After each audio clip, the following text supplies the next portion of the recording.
Entertainment.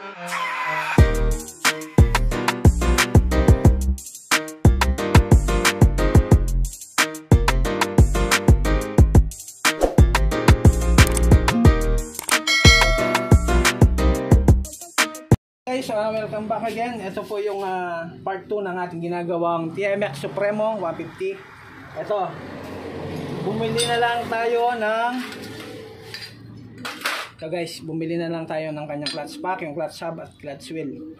Okay? Dahil masyadong malalim na yung pagkagasgas nito, guys, no? Malalim na yung kinain niya, oh. Pati na rin 'to. Okay, para bumalik na rin yung persa. Okay.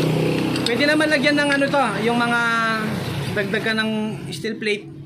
Kaso baka hindi rin tatagal kasi masyadong pudpud na to, guys, no? Ito na yung ilalagay natin na bago. Ito, lang to?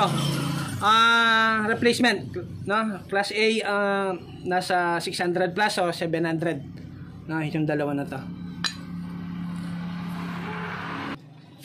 Okay, guys, pinanduan ko na ng langis to. Yung clutch lining nito, kamukha lang, same lang ng TMX 155 at saka yung TMX Alpha. Yan, magkakamukha lang yan, pati yung Supremo. Okay. Tapos ponduin nyo ng langis yung clutch lining bago nyo isalpak yan, guys. Ayan, may marking po yan, guys, ito. Ayan, ito, pati ito, pagtapatin nyo yan, guys. Ayun, meron din siya doon, para hindi kumalang, lapat siya, yun, no? Yan, ganyan, Okay. Tingnan nyo mabuti, wag yung nakatagilis siyang ganyan, kakalang siya, yun, no? Nakakalang, Kailangan pagtapatin nyo yung marking dito, tsaka yung doon, yun, no? Diba?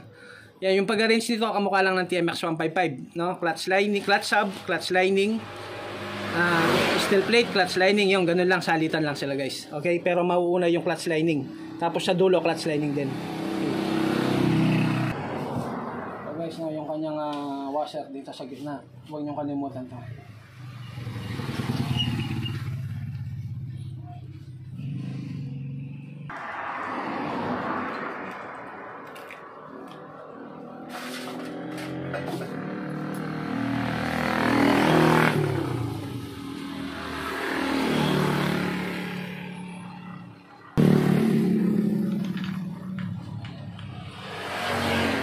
Guys, may washer din yan, may washer din yung rotor. Hindi ka naman magkakamali dyan, malaki yung dito, maliit yung sa rotor. May spring, guys. Dali lang.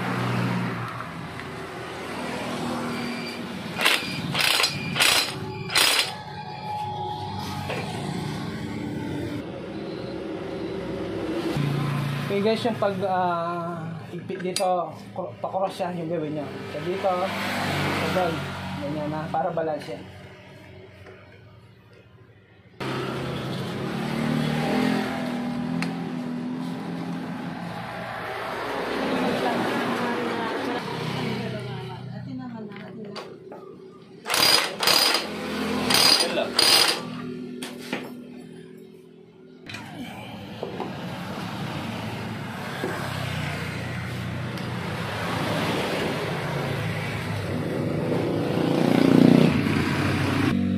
Guys, tight lang to, huwag nyo nang pupukpukin to.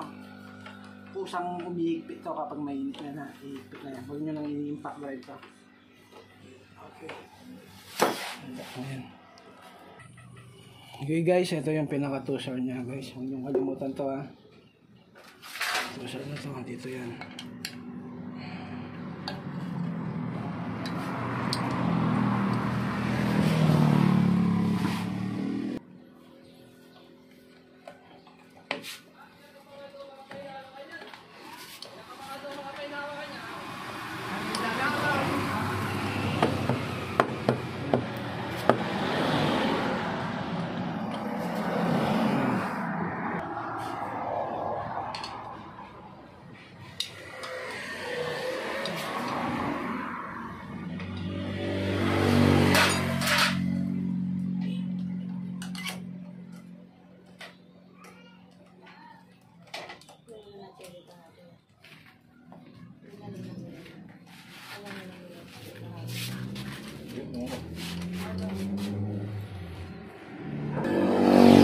Okay guys, yan na, tapos na.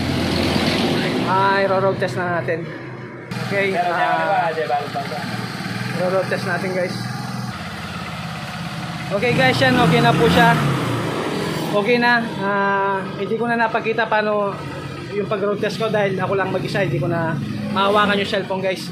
Okay, ganyan lamang po yung gawin nyo. Yun po yung naging nisyo, yung sira. Okay guys, hanggang dito na lamang. Dito ko natatapos yung ating video. Paki-like, subscribe, at paki-share na rin po. God bless po.